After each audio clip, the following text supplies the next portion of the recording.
Here we are, you guys. Midnight till morning. Zach, Shane, Mason, Connor. How are you guys? What's up? Nice to meet you. We're doing good. Thanks for having us. So I got to see you guys very early on building the band, kind of got to watch you guys meet each other for the first time on that show. Would you have wanted to go back and give yourselves like some advice during that time now that you are where you are right now? I don't think so. I feel like everything worked out pretty good. Here we are. So it's going good. Yeah. I don't think it'll change anything. I would say for me, just mainly, like, don't fear the show, because I didn't know where I was when I first got there. I just got thrown in a room. My wallet was taken. My passport was taken. I'm like, is this legit? I thought I was getting trafficked, man. I'm getting trafficked for sure. That's what I thought, and I was like, huh, it's a little weird. So I would say, like, it actually is a Netflix show. You're not getting trafficked. Dude, they were very secretive when we got there. Yeah. They like covered us in like blankets and like put a mask on our face. No, they were like rain ponchos. Rain ponchos? Yeah. But you just couldn't be seen. Right, because you guys couldn't you're see. in a different full country. anonymity. What a crazy way to like meet your band though. And now like looking at you guys and seeing like following you guys on social, seeing you in a show, you would never know that you guys didn't meet and become friends and choose to become a band. Like it just kind of happened. Yeah, I think that's the cool part about building the band is the fact that we actually got to pick each other. I feel like a lot of those shows, they just kind of throw a bunch of people together and hope for the best. Whereas I think that's what, made this one work. And you guys picked each other like based on liking each other. Yeah. Which is so cool. And I feel like your voices are so good together, and like seeing you guys performing on stage now, is it mind-blowing to you? Like, so you playing Toronto tonight, but you guys have had 2 shows here because you sold out the first one, so you added another. Just seeing sold out the second too. Yes. Yeah. So is it crazy though, like seeing the fans that are already showing up for you guys so early on? Yeah, definitely. I think even seeing like every concert we've done so far, depending on when we get there. Normally we've gotten there at like 9 a.m. and there's already like 30 fans outside sitting with their chair all ready to go for the night. It's awesome to see how like dedicated some of these fans are, how excited they are to come watch us perform. I think what's really cool as well is that, for a short period, for about a couple months, we were the Netflix band. We were that band off Netflix, and now we get stopped in the street and we're midnight till morning. Or, people are coming to our shows and they're bringing their friends and like, we didn't even know who you were, but now we love you so much. So I think that's really special for us is, the Netflix show obviously created us and it's a big part of our lives, but it's really, really cool to be known as midnight till morning rather than you're that band off Netflix. Yes. So that's happening, which is sick. I had somebody tell me about you guys, and I obviously knew that you guys were from the show, but they had no idea, which is cool. Like, I mean, obviously a great platform, but like also really cool that people are just discovering your music.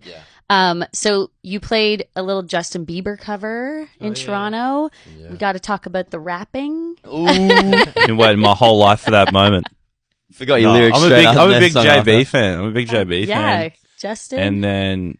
Yeah, and then the very next song, I like start the verse, totally blanked. It was just all in my head, like crushed it. You nailed it, man. You didn't even blank. He was on the other side of the stage. Yeah, so the bottle of water and everything. Just did that. I was just fired up. I was just fired up. That rap was so sick. But I remember we figured out, like, that afternoon, we were like, let's do a JB song. Mason's like, let's do As Long As You Love Me. I got that rap down. And I'm like, okay. I think we should do Baby tonight. I got that rap down as well. Okay. Yeah, that'd be sick. We should do Boyfriend at some point. Oh, that could be good. Both. Kill that. Yeah. Yeah. I feel like you could never go wrong. When in Canada. Canadian local. Yeah. Yeah, London. Yeah, represented. exactly. Yeah. Yes, for sure. He's from London? London. Like Ontario. Yeah. Well, he's from not London. What's it called? Stratford. Yeah. Yes. Okay. So love you, JB.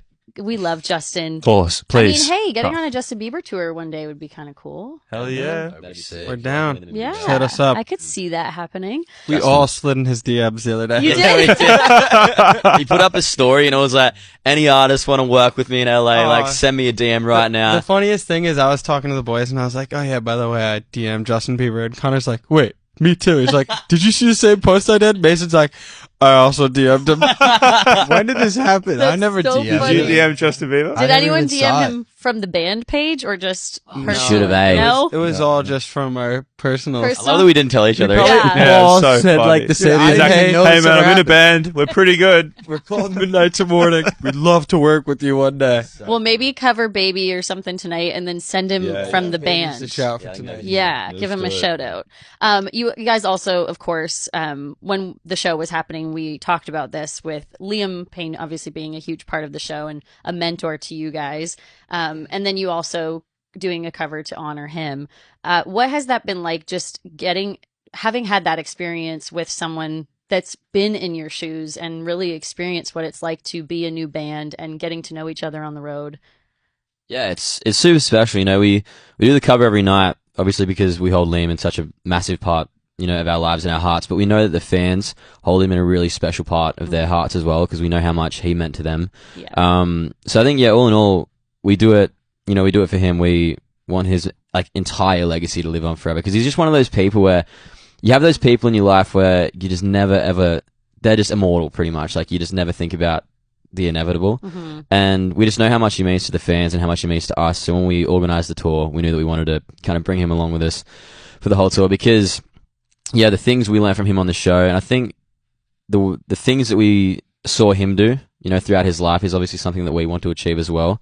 So he's just really, really special to us, and yeah, we just want to make him proud pretty much every night. It's Yeah, cool. I also think it's amazing to see, like, obviously he means so much to us, but, like, as soon as Connor starts talking about the situation, everyone's face is like, oh my God. Like, and it's like, as soon as we start singing the song, you see one person start crying, the next person starts crying. Next thing you know, like, half the room's, like, you know, tears in their eyes, and it's, like, a really special moment. Yeah, his So- impact was so massive. Yeah. And it's really cool that you guys got to like witness his greatness and also get to carry on advice. Is there a piece of advice that happened on the show that you guys are realizing now that you're out touring and you are a band and you're where you're at now, that you're like, okay, we're really lucky that we got that piece of advice? I think there was a few things. I mean, like the main thing that he kind of kept saying to all of us was just make sure you have fun. Like this is like You get guys to look live like your you're having dream. no fun. And you get to, well, that's it. We're trying, you know, like Yeah. because it is easy to get like wrapped up in like it's very serious. We've got to go do this. We've got to go do this and that. But it's like you're hanging out with your three best mates. You're traveling the world, making music together.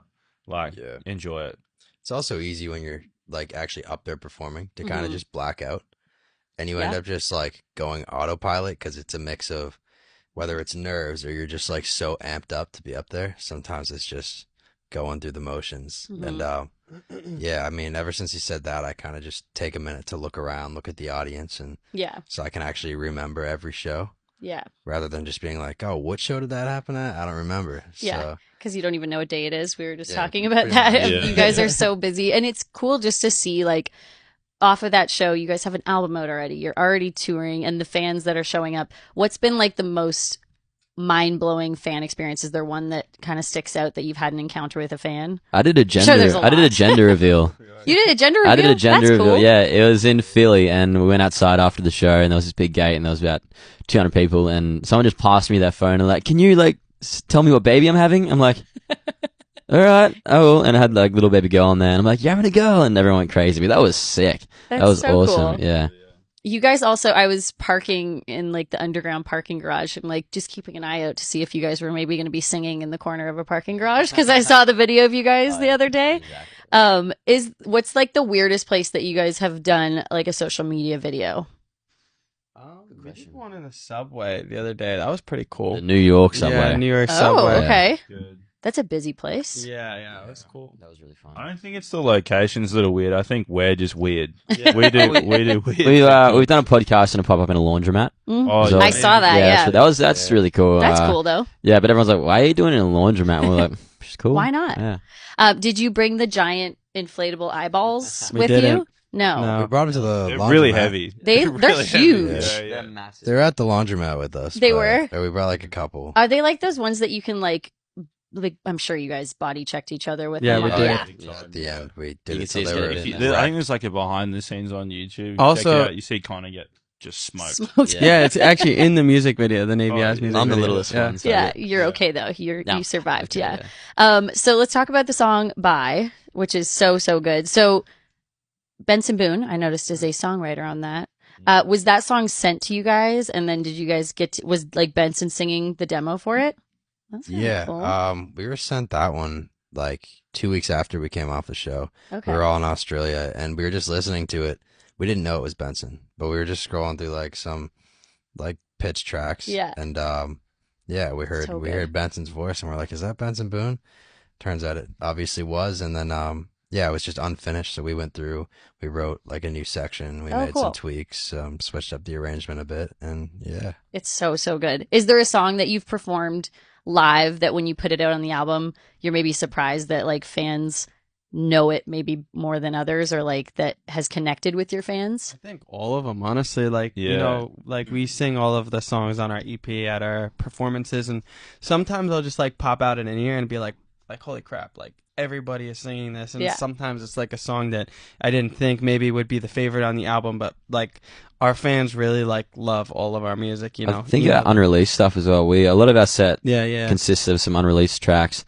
And, you know, you say the unreleased song name, everyone goes crazy, and then you hear them singing it, and you're like, whoa, and like they're really singing it. Yeah. Which is just crazy, because we're 7 shows in, and they're singing lyrics to songs that aren't even out in the world yet. It's cool. Hectic. I mean, it's the power of social media, which is so cool that you guys have that tool. Are you guys the ones on your social media, like, actually answering fans? Because you see, like, scrolling through comments being like, is this actually Mason? Is this actually... It is us. It is. See, that's so cool. Yeah, fans like, to know that. This whole entire... I guess, life that we're living, we know that it's all because of the fans. Like, they are the ones that are keeping us doing what we're doing, and we owe everything to them, and we want to give them all the attention in the world, and all the love in the world, because that's what they give us. Yeah. So we want to give that back. Yeah. Like, I actually like seeing what they're, like, we talk about it a lot. We're like, did you see this video? Like, did you see that? And like, they're awesome. Someone keeps making videos to Heart on Fire, and one of them was of Donkey and the Dragon from Shrek.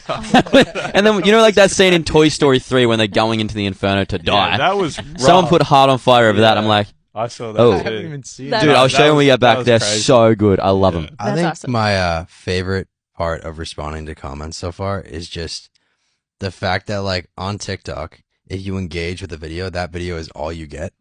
So my whole feed, not that I want to see myself, but it makes me not like want to use social media and like scroll as much because it's all just like our stuff. Yeah. And it removed any like negative stuff or just any like, I don't know, just everyone's opinions are always on social media. And I was like, I don't want to hear like it's just all any negative anymore. And now it's just all us. So it like removed all of that from my life. So it's been like a nice little break. Cool. So yeah, an extra perk. I like to do this thing in my interviews where we manifest something. So I feel like you guys are at a good point in your career where you can manifest some big things. So I'm going to say, if you guys, you can each have your own answer, could tour with anybody, like massive world tour, if you were going to open up for someone, who would it be?